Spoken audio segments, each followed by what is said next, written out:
Right now, although it's been steady, Dow Jones is down in pre-market activity about 193. NASDAQ is down over 111 points to the downside. We'll see what happens in a couple of minutes. Mike Lee joining me now. Mike, let's talk about factors that affect investors, and starting with the auto workers strike. What effect is that going to have, or has it had, on investments?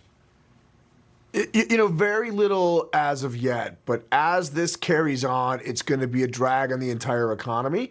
And not only is it going to be a drag on the entire economy, it's going to raise the prices of cars, which will affect the inflation numbers, which will keep interest rates higher for longer. And oil, a lot of concern about oil, but it seems to have lost its trajectory to the upside recently. It's now trading below $90 a barrel. Is it going to stay there?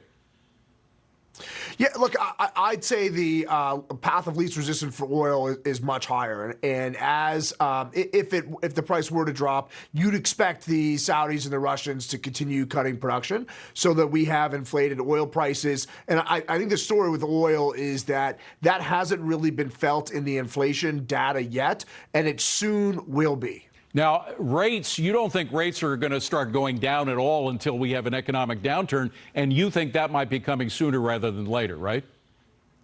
Yeah, look, I think, the notion of a soft landing is about as realistic as a Bigfoot or a unicorn. I think it's taken a lot longer for these rate hikes to hit the economy because rates were so low for so long, so much debt is locked in at very low interest rates. So the lag effect, which normally takes 12 to 18 months, could take longer in this situation. Yeah. And look, you're in a situation right now with the consumer where a third of people making over $150,000 are financing their lifestyle on credit cards, living paycheck to paycheck.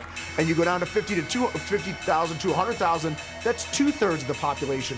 So look, I'm not excited about this economy, but we might soldier along.